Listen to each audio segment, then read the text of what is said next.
Hello everyone, good morning to all of you and welcome to online target study channel. Friends, आज है 16 मई 2020 और आज के दिन करंट अफेयर से जितने भी इम्पोर्टेंट क्वेश्चन बन सकते हैं उन सभी क्वेश्चंस को हम इस वीडियो में कवर करेंगे और सारे क्वेश्चन से रिलेटेड एक्स्ट्रा फैक्ट को भी हम इस वीडियो में जानेंगे। तो ये वीडियो काफ़ी इम्पोर्टेंट होने वाली है, इसलिए वीडियो अंत तक देखिएगा और अगर ये वीडियो आपको अच्छी लगे, हेल्पफुल लगे तो इस वीडियो को लाइक, शेयर एंड सब्सक्राइब कीजिएगा। चलिए शुरू करते हैं आज के हमारे पहले सवाल से। तो आज का हमारा पहला सवाल है, किस राज्य सरकार ने कोरोना के खिलाफ लड़ाई में 30 दिनों तक अपनी सेवा देने वाले सभी पुलिस कर्मियों को कर्मवीर पदक से सम्मानित करने का फैसला किया है? तो ये फैसला किया गया है मध्य प्रदेश सरकार के द्वारा। ए ऑप्शन सही हो जाएगा। तो मध्य प्रदेश के राज्य सरकार ने कोरोना के खिलाफ लड़ाई में 30 दिनों तक अपनी सेवा देने वाले सभी पुलिसकर्मियों को कर्मवीर पदक से सम्मानित करने का फैसला किया है। वहीं अब मध्य प्रदेश में शहीद और अन्य मृतक पुलिसकर्मियों के परिवारों की समस्याओं को अब हेल्पलाइन डेस्क के माध्यम से हल किया जाएगा। राज्य की पुलिस एफआईआर दर्ज करने के लिए भी शिकायतकर्ताओं के घरों का दौरा करेगी। तो बात यहाँ मध्य प्रदेश की हुई है। तो मध्य प्रदेश की राजधानी है भोपाल, मुख्यमंत्री हैं शिवराज सिंह चौहान, राज्यपाल है लालजी टंडन। अब चलते हैं नेक्स्ट क्वेश्चन की तरफ। नेक्स्ट है, किस सोशल मीडिया कंपनी ने स्थायी तौर पर अपने कर्मचारियों को वर्क फ्रॉम होम यानी घर से काम करने की इजाज़त दे दी है? तो ये इजाज़त दे दी गई है ट्विटर के द्वारा। बी ऑप्शन सही हो जाएगा। तो सोशल मीडिया कंपनी ट्विटर ने स्थायी तौर पर अपने कर्मचारियों को वर्क फ्रॉम होम यानी घर से काम करने की इजाज़त दे दी है। तो सैन फ्रांसिस्को की इसी कंपनी ने कोरोना महामारी फैलने के बाद सबसे पहले अपने कर्मचारियों को वर्क फ्रॉम होम करने की अनुमति दी थी, क्योंकि कोविड-19 से बचने का एकमात्र उपाय है सोशल डिस्टेंसिंग। इससे सबक लेते हुए ट्विटर ने अपने स्टाफ को हमेशा के लिए घर से काम करने का ऑप्शन दिया है। अब ट्विटर के कर्मचारी कोरोना काल खत्म होने के बाद भी घर से काम कर सकते हैं। तो बात यहाँ ट्विटर की हुई है। तो ये कंपनी है सैन फ्रांसिस्को, कैलिफोर्निया और संयुक्त राज्य अमेरिका की। इसकी स्थापना 21 मार्च 2006 को हुई थी। अब चलते हैं नेक्स्ट क्वेश्चन की तरफ। नेक्स्ट है, बच्चों को ऑनलाइन शिक्षा प्रदान करने के लिए किस संगठन ने झारखंड के साथ भागीदारी की है? तो ये की गई है दूरदर्शन के द्वारा। बी ऑप्शन सही हो जाएगा। तो बच्चों को ऑनलाइन शिक्षा प्रदान करने के लिए दूरदर्शन ने झारखंड के साथ भागीदारी की है। इसमें दैनिक शिक्षा सामग्री झारखंड शिक्षा परियोजना परिषद JPEC के द्वारा डिजाइन की गई है और इसे डीडी दूरदर्शन झारखंड में विशेष प्रसारण के माध्यम से सप्ताह में 3 दिनों के लिए सुबह 10 बजे से दोपहर 12 बजे और दोपहर 1 बजे से दोपहर 2 बजे तक प्रसारित किया जाएगा। ये कक्षाएं 11 मई से 10 जून 2020 तक आयोजित की जाएगी और प्रतिक्रिया के आधार पर इसे बढ़ाया जाएगा। यह कार्यक्रम कक्षा 1 से 12वीं तक के लिए लगभग 42 लाख छात्रों को डिजिटल संसाधन प्रदान करेगा।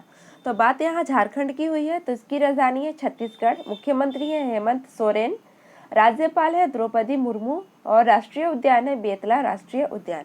अब चलते हैं नेक्स्ट क्वेश्चन की तरफ। नेक्स्ट क्वेश्चन है, स्काई ट्रैक्स द्वारा किस हवाई अड्डे को विश्व के सर्वश्रेष्ठ हवाई अड्डे से सम्मानित किया गया है?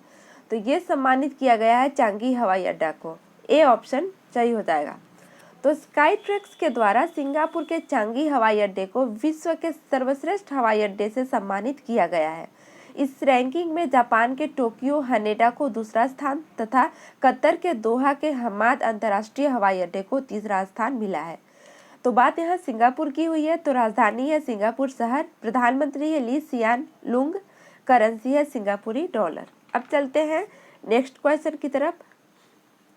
नेक्स्ट क्वेश्चन है, तमिलनाडु के किस उत्पाद को GI टैग से सम्मानित किया गया है? तो ये सम्मानित किया गया है तंजावुर नेति वर्क्स को। बी ऑप्शन सही हो जाएगा। तो तमिलनाडु के तंजावुर नेति वर्क्स उत्पाद को I टैग से सम्मानित किया गया है। तंजावुर पीथ वर्क को नेति पीथ से तैयार किया गया है, जो एक दलदली पौधा है जिसे एसिनोमेन स्पेस के नाम से भी जाना जाता है और इसे मध्य तमिलनाडु के प्रमुख हस्तकारक प्रतीकों में से एक के रूप में भी जाना जाता है। तो बात यहाँ तमिलनाडु की हुई है। तो राजधानी है चेन्नई, मुख्यमंत्री है के पलानीस्वामी, राज्यपाल है बनवारी लाल पुरोहित। यहाँ का राष्ट्रीय उद्यान है Annamalai tiger reserve park, Nilgiri biosphere reserve park इत्यादि। अब चलते हैं नेक्स्ट क्वेश्चन की तरफ। नेक्स्ट है सीबीएसई के नए अध्यक्ष के रूप में किसे नियुक्त किया गया है? तो सीबीएसई के नए अध्यक्ष के रूप में मनोज आहूजा को नियुक्त किया गया है। सी ऑप्शन सही हो जाएगा। तो भारतीय प्रशासनिक सेवा आईएएस के एक वरिष्ठ अधिकारी मनोज आहूजा को सीबीएसई का नया अध्यक्ष नियुक्त किया गया है। वे भारतीय प्रशासनिक सेवा आईएएस के अनीता करवाल की जगह लेंगे।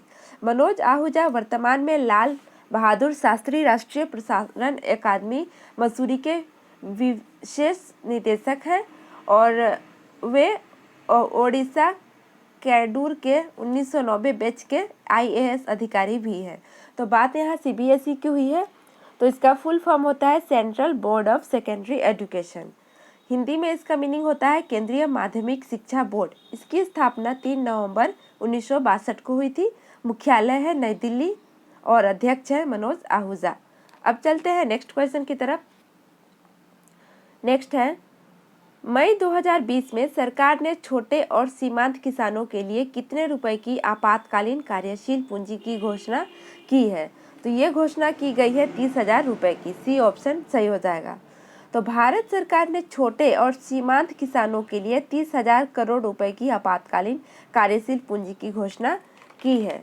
इसके अलावा सरकार ने किसानों और मछुआरों के लिए 2 लाख करोड़ रुपए की रियायती ऋण योजना की घोषणा भी की है।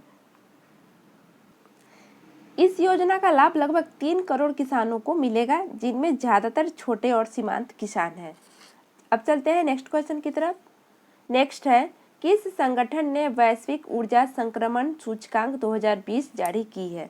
तो ये जारी की गई है विश्व आर्थिक मंच के द्वारा। ए ऑप्शन सही हो जाएगा।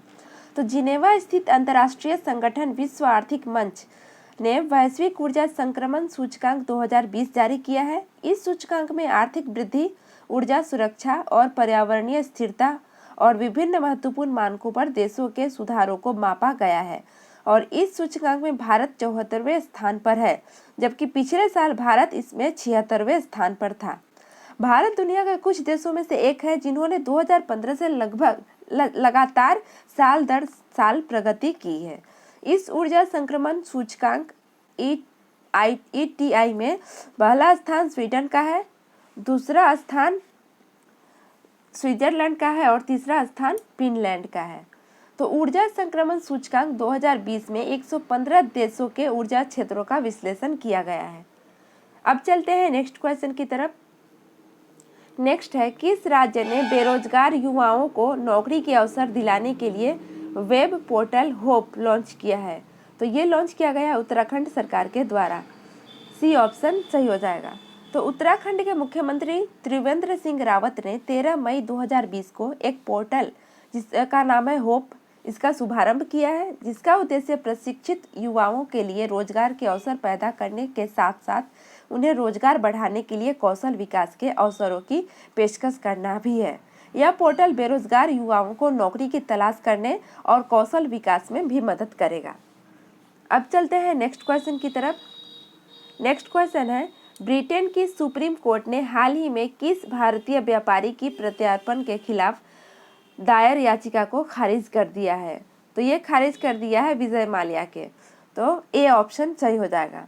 तो विजय माल्या को 14 मई 2020 को उस समय बड़ा झटका लगा जब ब्रिटेन के सर्वोच्च अदालत में प्रत्यार्पण के खिलाफ अनुमति मांगने का उसका आवेदन अस्वीकृत कर दिया गया।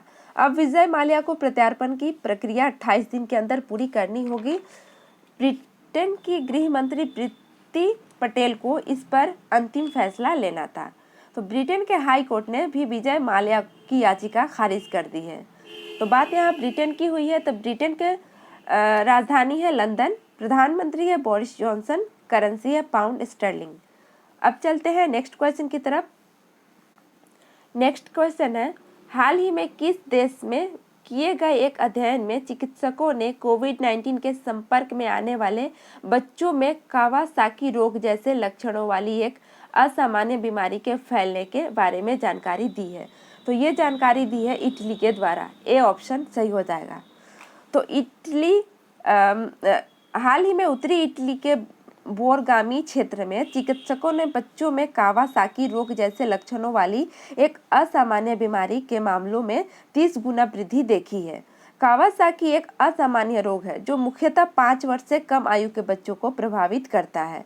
इस रोग पीड़ित व्यक्ति के शरीर में रक्त वाहिकाओं में सूजन आ जाती है, जैसे बुखार, हाथ पैरों में सूजन, होंठ और गले में जलन और सूजन इत्यादि। इस बीमारी के प्रमुख लक्षण है यह रोग मरीज के शरीर में हृदय को गंभीर रूप से प्रभावित करता है। तो बात यहाँ इटली की हुई है। तो इटली की राजधानी है रोम, प्रधानमंत्री है जिउसेप्पे कांटे और करेंसी है यूरो। अब चलते हैं आज के हमारे अंतिम क्वेश्चन पे। आज का हमारा अंतिम सवाल है, केंद्रीय स्वास्थ्य मंत्री डॉक्टर हर्षवर्धन ने कोविड-19 मरीजों की जांच के लिए हाल ही में किस नामक परीक्षण मशीन राष्ट्र को समर्पित किया है? तो ये समर्पित किया है कोबास 6800। सी ऑप्शन सही हो जाएगा। तो कोबास 6800 केंद्रीय स्वास्थ्य मंत्री डॉक्टर हर्षवर्धन ने कोविड-19 मरीजों की जांच के लिए समर्पित किया है। तो केंद्रीय स्वास्थ्य मंत्री हर्षवर्धन ने मरीजों की जांच के लिए हाल ही में कोबास 6800 नामक एक परीक्षण मशीन राष्ट्र को समर्पित किया है। यह पहली ऐसी मशीन है जिसे सरकार ने कोविड-19 मरीजों की जांच के लिए खरीदा है और इसे राष्ट्रीय रोग नियंत्रण केंद्र NCDC में स्थापित किया गया है। तो बात यहाँ NCDC की हुई है, तो इसका फुल फॉर्म होता है नेशनल कोऑपरेटिव डेवलपमेंट कॉरपोरेशन। इसका हिंदी में मीनिंग होता है राष्ट्रीय कौशल विकास निगम। तो कोबास 6800 रोबोटिक्स की क्षमता वाली एक परिष्कृत मशीन है जो स्वास्थ्य कर्मियों के संक्रमित होने की आशंका को कम करती है। इस मशीन की सहायता से सरकार ने अब प्रतिदिन 1 लाख परीक्षण करने की क्षमता विकसित कर ली है। NCDC अब पूर्ण रूप से स्वचालित कोबास 6800 परीक्षण मशीन से लैस है जो वास्तविक समय में PCR परीक्षण करने में सक्षम है। तो फ्रेंड्स, आई होप ये वीडियो आपको अच्छी लगी होगी। अगर वीडियो अच्छी लगी है तो चैनल को लाइक कीजिएगा, चैनल को सब्सक्राइब कर लीजिएगा, साथ में वीडियो को लाइक भी कीजिएगा और बेल आइकन की घंटी को भी प्रेस कर लीजिएगा जिससे आने वाली वीडियोस की नोटिफिकेशन आप सभी को टाइमली मिलती रहे। तो आज के लिए इतना ही। नेक्स्ट वीडियो में फिर से मिलेंगे, तब तक के लिए गुड बाय।